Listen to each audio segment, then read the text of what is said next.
विद्यार्थी मित्रांनो, आज आपण BA सेकंड इयर ऑप्शनल मराठीचा तिसऱ्या सत्रातला जो 5वा पेपर आहे, त्या अभ्यासपत्रिकेमध्ये जो एक पाठ राहिलेला आहे, एक वेचा राहिलेला आहे, त्या वेच्याचा आणि पाठाचा आपण विचार करत आहोत. BA second year optional Marathi सत्र तिसरे, अभ्यासपत्रिका 5 म्हणजे पेपर क्रमांक 5. अभ्यासपत्रिकेचं नाव आहे निवडक मराठी गद्य. पेपर क्रमांक 5 या अभ्यासपत्रिकेला आपण गेल्या अनेक दिवसापासून, अनेक महिन्यापासून या अभ्यासपत्रिकेला आपण सुरुवात केलेली आहे. ही अभ्यासपत्रिका पूर्ण झालेली आहे.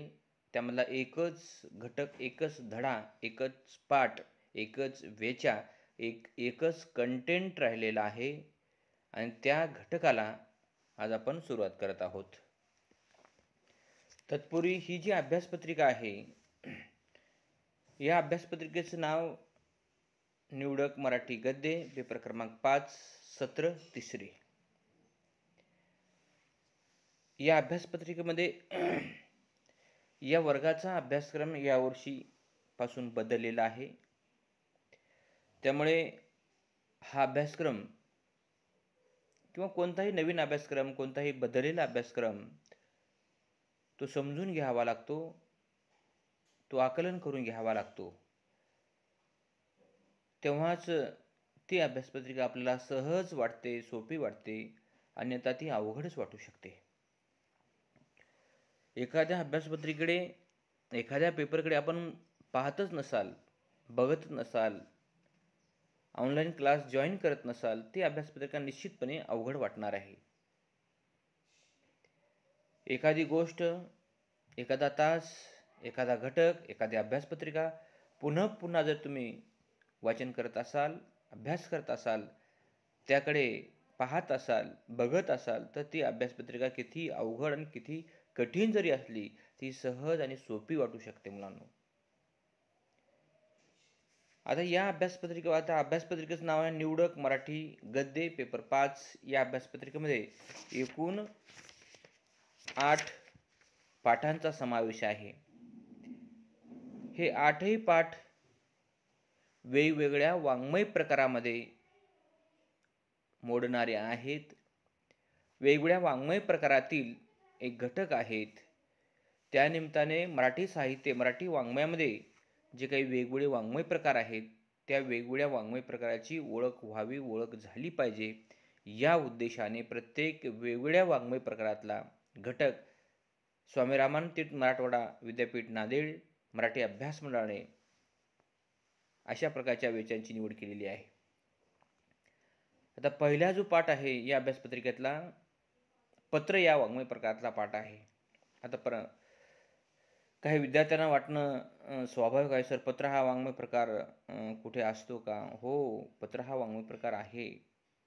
तुम्ही लिहित नाही, तुम्ही वाचत नाही आणि अगदी लहानपणी, अगदी बालपणी, अगदी माध्यमिक स्तरावर तुम्ही या वाङ्मय प्रकारचा अभ्यास केलेला आहात. हा वाङ्मय प्रकार तुम्ही लिहिलेला आहात, कारण अभ्यासक्रमामध्ये हा घटक अनिवार्य होता. 8वी, 9वी, 10वी, 12वीपर्यंत ज्यांचे मराठी, 10वीपर्यंत मराठी कंपल्सरीच आहे. 11वी 12वीला मराठी ऐच्छिक असते. कोणी हिंदी घेतं, कोणी मराठी घेतं. ज्यांनी मराठी घेतलेली आहे अशा सर्व विद्यार्थ्यांनी हा वाङ्मय प्रकार अभ्यासलेला आहे. हा वाङ्मय प्रकार नुसता अभ्यासलेलाच नाही, तर तो लिहिलेला आहे, अभ्यासलेला आहे, परीक्षेमध्ये सुद्धा त्या दृष्टीने विचार केलेला आहे. पत्र हा वाङ्मय प्रकार आहे. आता हा वाङ्मय प्रकार हळूहळू माहिती तंत्रज्ञानामुळे mobile, laptop, computer, Facebook, WhatsApp या सर्व माध्यमामुळे हा वाङ्मय प्रकार हळूहळू हरवत चाललेला आहे.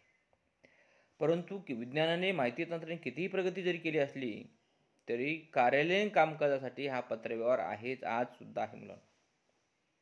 आजसुद्धा आहे. आपण म्हणतो रोजगार मिळत नाही, स्वयंरोजगार मिळत नाही, नोकरी मिळत नाही, ऑपॉर्च्युनिटी मिळत नाही. सगळ्या गोष्टी आहेत, संधी उपलब्ध आहेत, संधी तुमची वाट पाहत आहे मुलांनो. परंतु त्या संधीसाठी तुम्ही पात्र असलं पाहिजे. तर किती विद्यार्थ्यांना पत्र लिहिता येतात? किती विद्यार्थ्यांना पत्र लिहिता येतात? एकही विद्यार्थ्यांना पत्र काटेकोरपणे, नीटपणे, व्यवस्थितपणे जे काही नियम आणि रूल्स आहेत पत्र वाङ्मयाचे, त्या पद्धतीने एकाही विद्यार्थ्याला पत्रव्यवहार लिहिता येत नाही. विद्यार्थी खूप मोठे होत चाललेले आहेत. एक वर्ग पास होऊन दुसऱ्या वर्गामध्ये प्रवेश करत आहेत, दुसरा वर्ग पास होऊन तिसऱ्या वर्गामध्ये प्रवेश घेत आहेत. काय करतो? BA करतो. कोणत्या वर्गाला आहे? 3rd इयरला आहे. झालं का? हो, 3rd इयर झालेलं आहे. MA करतो. पण पत्र अजिबात लिहिता येत नाही. मग अशा प्रकारचे अनेक प्रश्न पत्र या वाङ्मय प्रकारावर स्पर्धा परीक्षेमध्ये येतात. म्हणून हा जो वाङ्मय प्रकार आहे, विद्यार्थ्यांनी आणखी पुन्हा एकदा मुळातून खोलातून त्या वाङ्मय प्रकाराचा विद्यार्थ्यांनी तळ ढवळला पाहिजे, त्याची पाळंमुळं शोधली पाहिजे. परंतु विद्यार्थी असं करताना दिसत नाहीत. आता या वाङ्मय प्रकारातला हा जो घटक आहे, हा घटक उगीच काहीतरी लावायचं म्हणून लावलेला नाही, लक्षात घ्या. विद्यार्थ्यांनी हा वाङ्मय प्रकार समजून घेतला पाहिजे, तो गडी उतरला पाहिजे आणि आपल्या दैनंदिन जीवनामध्ये या वाङ्मय प्रकाराचा वापर विद्यार्थ्याला करता आला पाहिजे, हाच एक उद्देश आहे. आता या वाङ्मय प्रकारामध्ये जिवाजी विनायकास पत्र हा पाठ आहे. जिवाजी विनायकास पत्र या पाठाचे लेखक छत्रपती शिवाजी महाराज आहेत. पहा, आता हे सध्याचं 21वे शतक आहे मुलांनो, लक्षात घ्या. 21व्या शतकामध्ये आपण पत्रव्यवहार कसा करतो? हे जे पत्र आहे शिवकालीन पत्र आहे. छत्रपती शिवाजी महाराजांच्या काळामध्ये पत्रव्यवहार हा कसा केला जात होता, त्या काळात पत्रव्यवहार हा कंपल्सरी होता. आजच्यासारखी phone, mobile, mail, email, Instagram, तार वगैरे अशा कुठल्याही सुविधा उपलब्ध नाहीत. त्यावेळी पत्रव्यवहार हा कंपल्सरी होता. एका राजाचा मेसेज दुसऱ्या राजाला जर निरोप पाठवायचा असेल, एका राजाकडून दुसऱ्याला निरोप पाठवायचा असेल, तेव्हा पत्रव्यवहार लिहिला जात होता आणि तो घेऊन सुद्धा अतिशय सन्मानामध्ये घेऊन गेला जात होता आणि सन्मानाने तो स्वीकारला जात होता. जिवाजी विनायकास पत्र छत्रपती शिवाजी महाराजांनी कसं लिहिलेलं आहे, त्याचा उत्तम नमुना शिवकालीन भाषा, शिवकालीन पत्राचा नमुना, शिवकालीन पत्राचा प्रारंभ आणि मध्य आणि शेवट कशा पद्धतीने केला जात होता, अशा पद्धतीचा एक नमुना या आपल्या अभ्यास पत्रिकेमध्ये आहे. दुसरा पाठ आहे बखर गद्य. मुलांनो, या प्रत्येक वाङ्मय प्रकारावर आपण ऑनलाईन तासिका घेतलेल्या आहेत. ऑनलाईन पूर्ण तासिका घेतल्या. प्रत्येक घटक पत्र या वाङ्मय प्रकार ऑनलाईन तासिका घेतलेली आहे. त्यानंतर दुसरा वाङ्मय प्रकार आहे बखर गद्य. तर हा सुद्धा एक वाङ्मय प्रकार आहे मराठी साहित्यातला.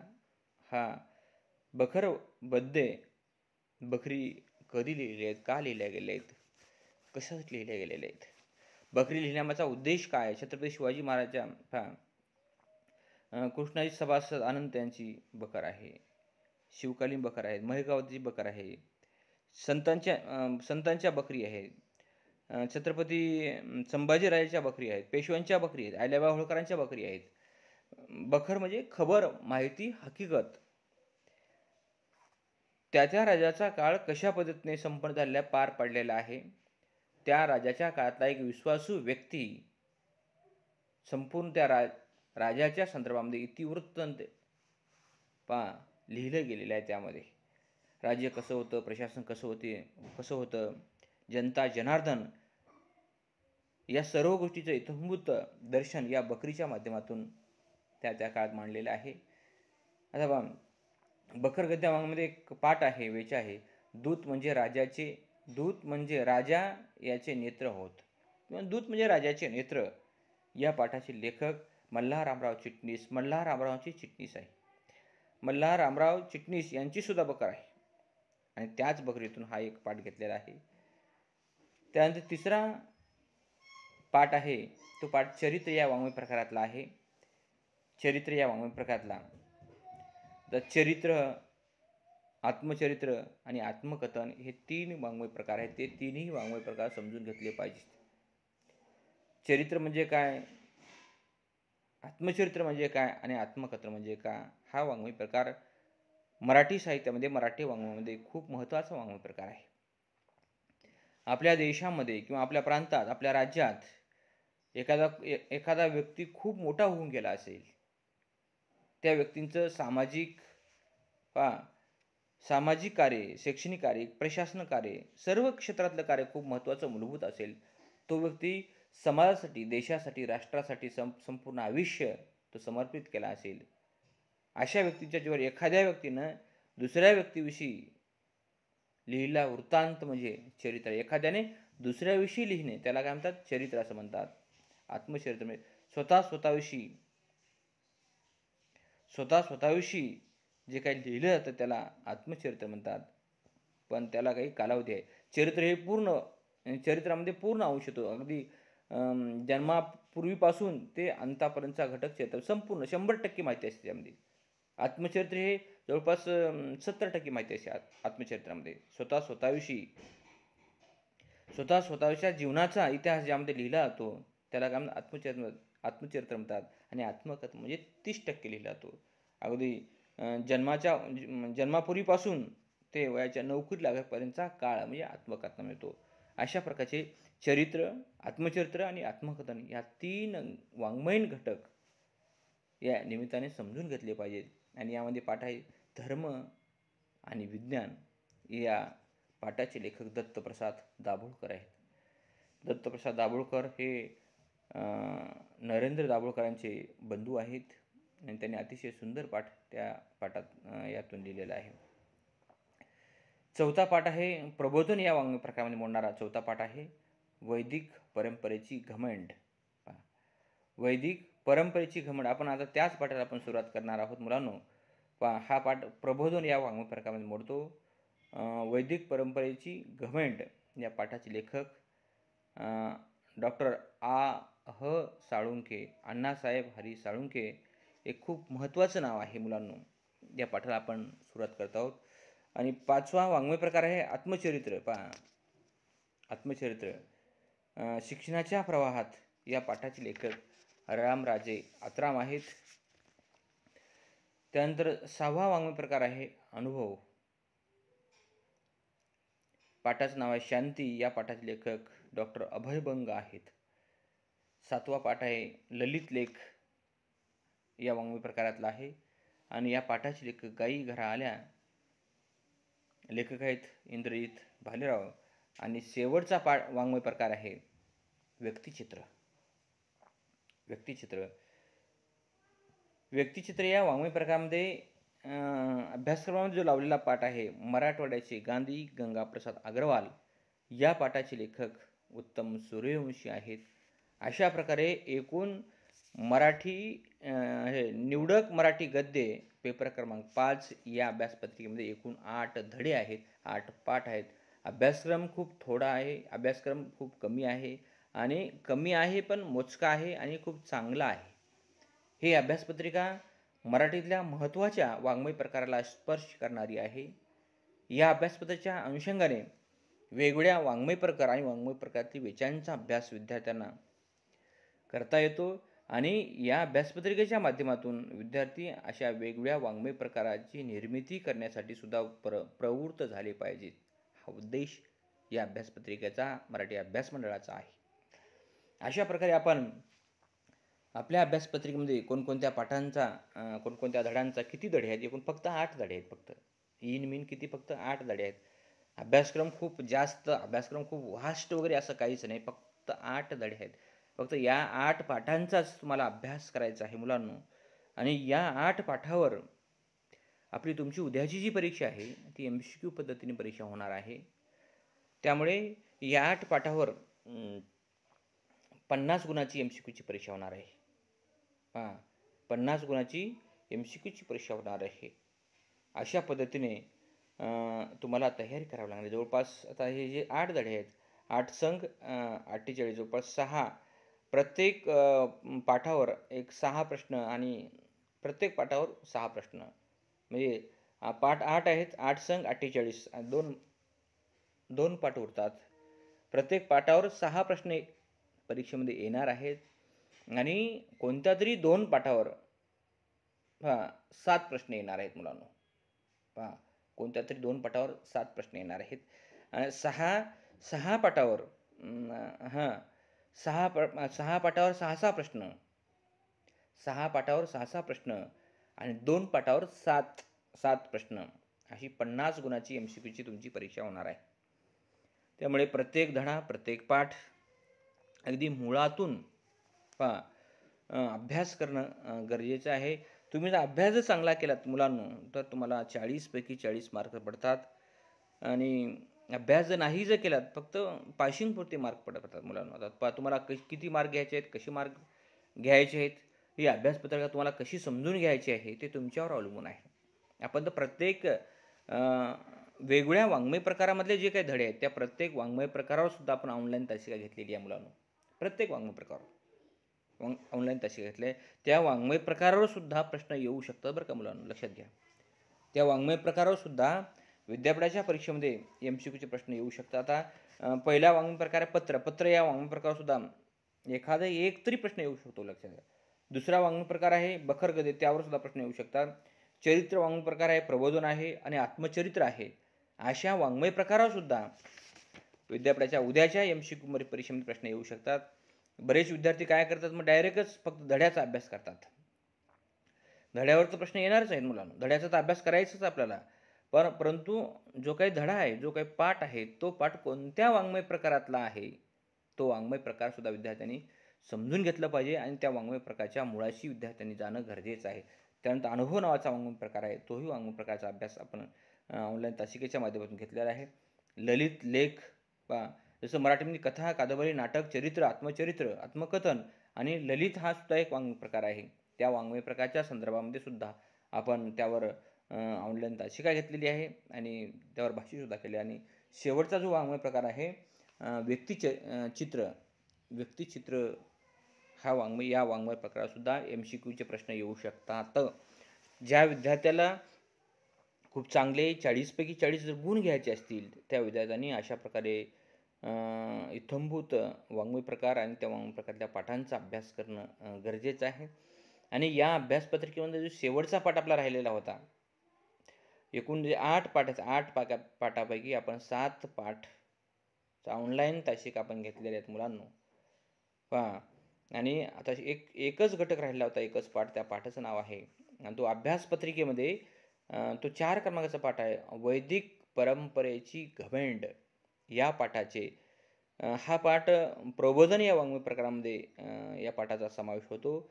या वैदिक परंपरेची घमेंड या पाठाचे लेखक डॉक्टर A.H. साळुंखे आहेत. मुलांनो, डॉक्टर A.H. साळुंखे महाराष्ट्रातलं खूप महत्त्वाचं परिचित अशा प्रकारचं नाव आहे.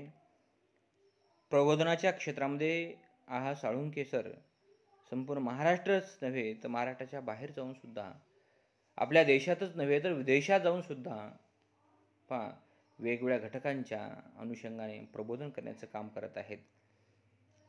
एक महत्त्वाचा व्यक्ती म्हणजे डॉक्टर A.H. साळुंखे आहेत. त्यांचं पूर्ण नाव आहे अण्णासाहेब हरी साळुंखे. या आपल्या अभ्यासक्रमाच्या निमित्ताने डॉक्टर A.H. साळुंखेसारखे व्यक्तींचा परिचय विद्यार्थ्यांना झाला पाहिजे. विद्यार्थी A.H. साळुंखे सरांना या लेखनाच्या माध्यमातून समजून घेतले पाहिजेत. A.H. साळुंखे सरांना प्रत्यक्ष ऐकलेलं आहे. A.H. साळुंखे सरांचे विचार म्हणजे एक जीवनातील अनमोल शिदोरी आहे, असंच म्हणायला काही हरकत नाही.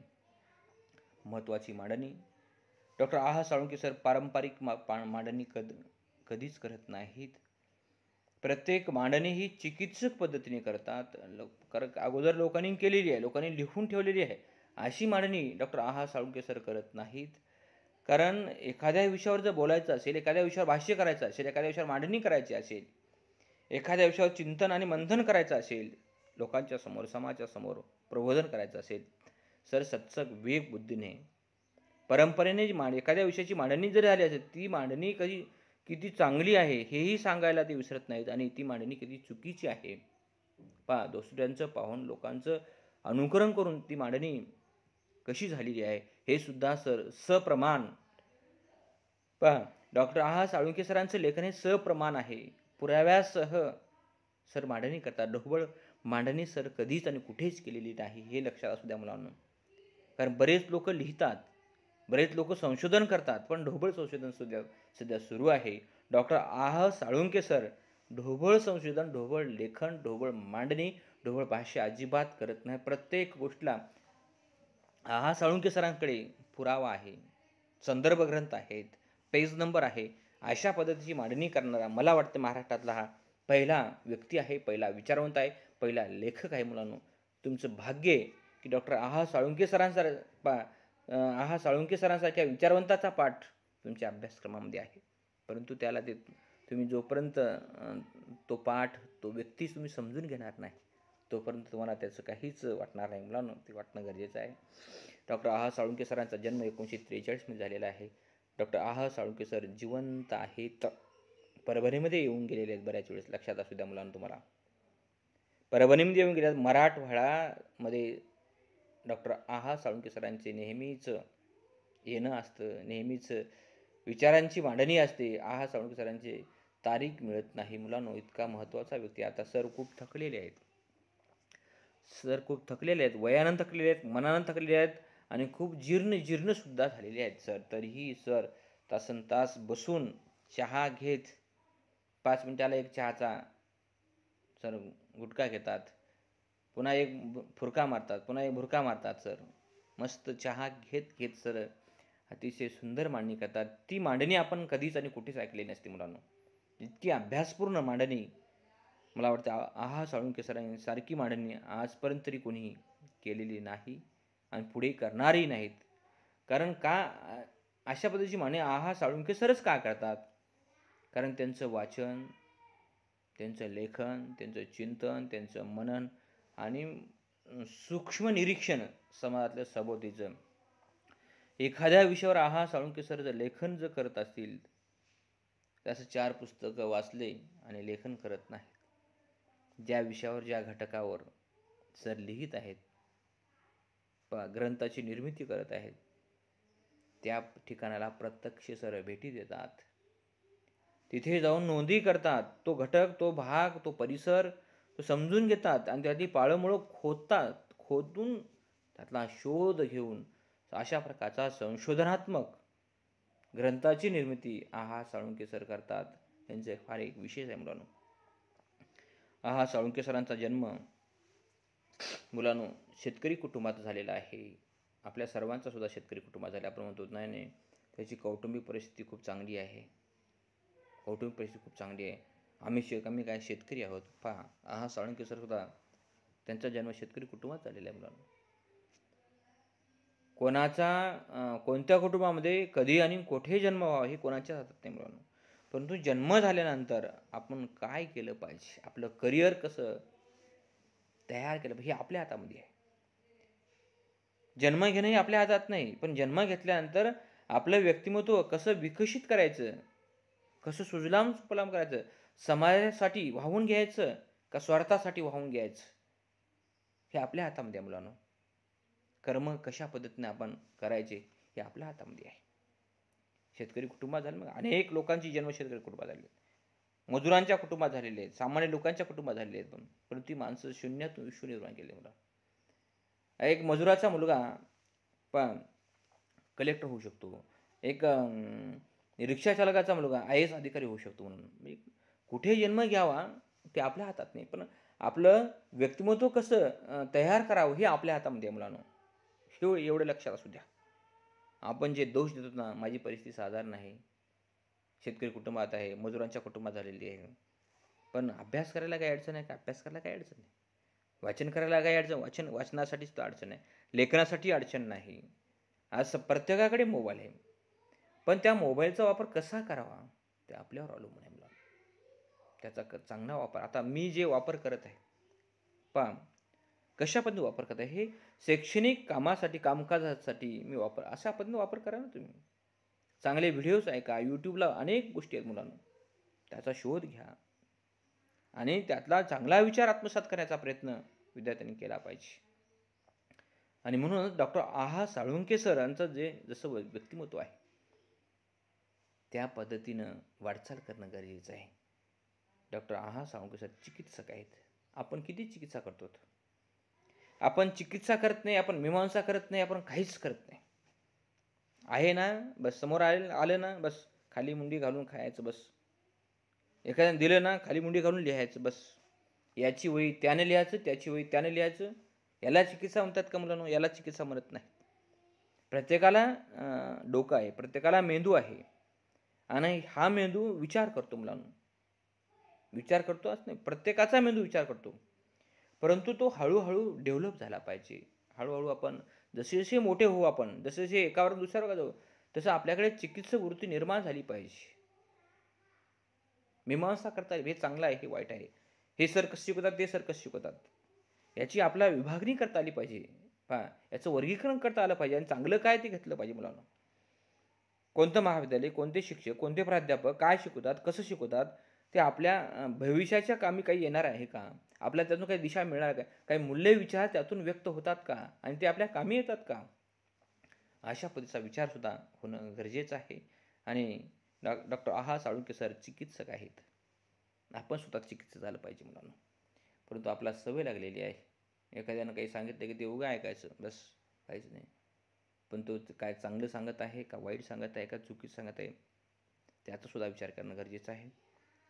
त्यानंतर डॉक्टर आहा साळुंखे सर विचारवंत आहेत, बरोबर आहे, 100% विचारवंत आहेत आणि त्यांचे विचार समाजाच्या, लोकांच्या, प्रत्येकाच्या जनहितासाठी कामी येणारे उपाय. समाज प्रबोधन करण्याचं काम, समाजाला शहाणं, समाजाला दिशा, अचूक दिशा दाखवण्याचं काम आहा साळुंखे सर करतात. म्हणून ते विचारवंत आहेत. चांगले विचार, अचूक विचार, समाज उपयोगी विचारांची मांडणी आहा साळुंखे सर करत आहेत. म्हणून आहा साळुंखे सर चिकित्सक आहेत, विचारवंत आहेत, व्याख्याते सुद्धा आहेत. संपूर्ण महाराष्ट्रभर, महाराष्ट्राच्या बाहेर वेगवेगळ्या विषयावर, विविध विषयावर, भिन्न विषयावर विचारांची मांडणी करतात. एवढंच नव्हे तर ते संस्कृतचे गाढे अभ्यासक आहेत, संस्कृत विषयाचे, आणि सगळं काही ज्ञान ते कसं मांडलेलं आहे काय पहा, सगळं संस्कृतमध्ये. सुरुवातीची जी भाषा होती, आपण देवभाषा म्हणतो, ती संस्कृत भाषा होती. संस्कृत लिहिण्याचा, संस्कृत अभ्यास करण्याचा, संस्कृत बोलण्याचा हक्क आणि अधिकार काही विशिष्ट लोकांनाच होता. मग ते आपल्या सवयीनुसार, आपल्या मर्जीनुसार संस्कृतमध्ये लिहिण्याचं काम केलेलं आहे. ज्ञान, माहिती त्यामध्ये लिपिबद्ध, संस्कृत भाषेमध्ये लिपिबद्ध केलेली आहे. आणि त्याच भाषेचे हा साळुंखे सर गाढे अभ्यासक आहे.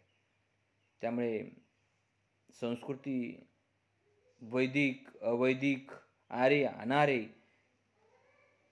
यांची चिकित्सा ते संस्कृत भाषेतल्या वेगवेगळ्या ग्रंथाच्या माध्यमातून त्यांनी अभ्यासलेली आहे. अशा प्रकारचं व्यक्तिमत्व म्हणजे डॉक्टर आहा साळुंखे सर आहेत. आणि या वैदिक परंपरेची घमेंड काही लोकांना, किंवा पूर्वी किंवा आजही काही लोकांना कशा पद्धतीने आहे, या वैदिक परंपरेच्या घमेंडीमुळेच समाज कसा विघाटला जात आहे, विलयीकरण होत आहे. अशा पद्धतीचा विचार या वैदिक परंपरेची घमेंड या पाठाच्या माध्यमातून आपण